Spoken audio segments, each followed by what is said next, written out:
மக்கள் கண்டிப்பா ஒரு நல்ல மாற்றத்தை எதிர்பார்க்குறாங்க. யார் முதல்வர் ஆவாங்க? 2026 ஸ்டாலின் தான் முதல்வர் ஆவார். யாருல எந்த கட்சி ஜெயிக்கும்? எடப்பாடி. 2026 யார் முதல்வர் ஆவாங்க? எந்த கட்சி ஜெயிக்கும்? விஜய் தான் வருவார்.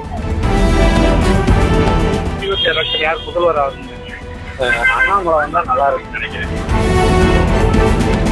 நாலாபுரமும் ஓட்டு செதறுது.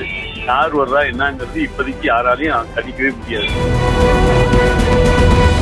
யார் முதல்வர் ஆவாங்க? 2026 ஸ்டாலின் தான் முதல்வர் ஆவார். அடுத்து உதயசூரியன் ஆட்சி தான் அமையும். திராவிட முன்னேற்றத்துக்கு வந்தால் அமையும். யார் ஆட்சி அமைப்பாங்க? ஸ்டாலின் தான் ஆட்சி அமைப்பார். என்ன காரணம் இது? திராவிட மாடல் ஆட்சி வந்து சிறப்பாக நடத்தப்பட்டிருக்கிறார். 26 எந்த கட்சி ஜெயிக்கும்? எடப்பாடி. என்ன காரணம்? அவரு நம்ம விவசாய குடும்பத்தை சேர்ந்தவர், அதனால விவசாயிக்கு நல்லா பேசுவார்னு ஒரு எதிர்பார்க்கிறோம். யார் முதல்வர் ஆவாங்கன்னு நினைக்கிறேன்? முதல்வர் எடப்பாடி பழனிசாமி. எப்படி, என்ன காரணம்? எங்களுக்கெல்லாம் 2500 பொங்கல் போனஸ் கொடுத்தாரு. கொரோனா டயத்தில் வந்து சம்பளம் கொடுத்தாரு வேலை செய்யாம. விஜய் தான் வருவார். என்ன காரணம்? ஏன்னா இது நாள் வரையும் மக்களுக்கு அவ்வளோவா யாரும் செஞ்சதில்லை. நம்பி ஓட்டு போட்டது தான் மிச்சம். அவர் வந்தால் நல்லா இருக்கும், நல்லா செய்வார்.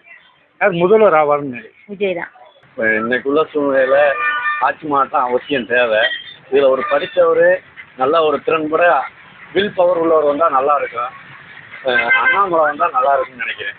சும்மா அந்த வாரிசு அரசியல், கட்சிக்காக உழைச்சான் கழுத குட்டி இந்த வேலையே இல்லாமல் நல்ல வில் பவர் உள்ள ஆள் வந்தால் இன்னும் நாடு திறம்பட இருக்கும்.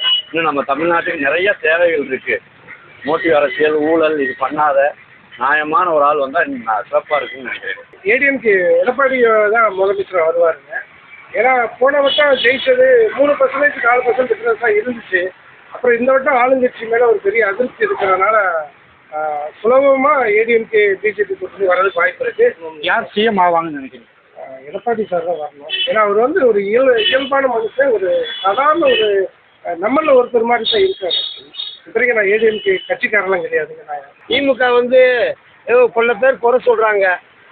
ஆளுப்பேன் மையம் எல்லாம் நல்ல செய்ய தானே எல்லாரும் வர்றாங்க சார். அதே போல் இவர் இப்போ மகிழ்ச்சி திட்டம், சுவை உதவிக்குழு என்னென்னமோ இருக்காது. சில பேர் சொல்கிறாங்க 1000 ரூபா எங்களுக்கு வேண்டாம்னு சொல்கிறாங்க. அந்த 1000 ரூபானால ஒவ்வொரு அம்மாவும் எவ்வளோ கஷ்டப்பட்டு மையங்கிட்ட கேட்காம ஒரு உதவி செய்கிறாங்க. என் வீட்டிலலாம் கேட்காம எடுத்து காய்கறி எல்லாத்துக்குமே கொடுத்துக்கிறாங்க. யார் முதல்வர் ஆவாங்க? என்ன சார்? யார் முதல்வர் ஆவாங்க? அதான் சார், அவர் ஸ்டாலினுக்கு தானே சார் வருவாங்க எல்லாருமே. எல்லாரும் நேற்று வந்துக்கிட்டு அப்படியே வந்துட்டேன்டா திடீர்னுலாம் போக முடியாது சார். அவங்கெல்லாம் கஷ்டப்பட்டவங்க 40க்கு 40 வந்துருக்காங்க. அவங்களாம் அடிக்க முடியாது சார். நல்லா செய்கிறாரு, நல்லது இனிமேலும் நல்லா செய்யணும், நல்லா செய்வார்னு நம்பிக்கையோட தான் சார் நாங்கள் இருக்கோம். 2026 தேர்தலில் எந்த கட்சி ஜெயிக்கும்? டிவிக்கே தானே. என்ன காரணம்? ஏடிஎம்கே 3 போச்சுண்ணே. டிஎம்கே 20 அடிச்சு வச்சுக்கிட்டு இருக்கு. டிவிக்கே தானே. யார் முதல்வர் ஆவாங்கன்னு நினைக்கிறீங்க? விஜய் தானே. டிஎம்கேல ஸ்டாலின் தான் சார் முதல்வர் வருவார் மீண்டும். என்ன காரணம்? எல்லாருமே தனித்தனியாக நிற்கிறாங்க. தாபாக தனியாக நிற்குது. ஏடிஎம்கேல 5 பிரிவு 4 பிரிவாக இருக்குது. பிஜேபிக்கு ஆளை இல்லை, அவங்க அதிருப்தியாளர் நிறையா இருக்காங்க. அதனால் அந்த இத்தனை பேர் தனித்தனியாக பிரிகிறதுனால முழுமையாக ஸ்டாலினுக்கு அதிக வாய்ப்பு. அதுவும் போக பெண்களுக்கு நிறைய அந்த பசங்க இலவச பயணம், அந்த 1000 ரூபா உதவித்தொகை கொடுக்கறதுனால பெண்கள் மனதில் நல்ல ஆழம் இடம் முடிச்சிருக்காரு. டிவிக்கு. என்ன காரணம்? மக்கள் செல்வாக்கு இருக்குது, பணம் இருக்குது, அதனால தான் வருவார். யார் முதல்வர் ஆவாங்கன்னு? அது விஜய் தான் வருவார். என்ன காரணம்? அதே மக்கள் செல்வாக்கு, அந்த கட்சி தலைவர், அதனால் வருவார். மக்கள் இப்போ யாரை விரும்புகிறாங்க அப்படிங்கிறது பெரிய விஷயம். ஆனால் மக்கள் கண்டிப்பாக ஒரு நல்ல மாற்றத்தை எதிர்பார்க்குறாங்க. அது ஏடிஎம்கே இருந்தால் சரி, டிஎம்கே இருந்தால் சரி, டிவிகே இருந்தால் சரி, யாராக இருந்தாலும் மக்களுக்கு சேவை யார் பண்ணுறாங்களோ அவங்க வந்தால் மக்களுக்கு நல்லது. மற்றபடி இவங்க வந்தால் நல்லது, அவங்க வந்தாலும் யார் சொல்ல வரல. யார் வந்தாலும் எந்த பிரச்சனையும் இல்லை.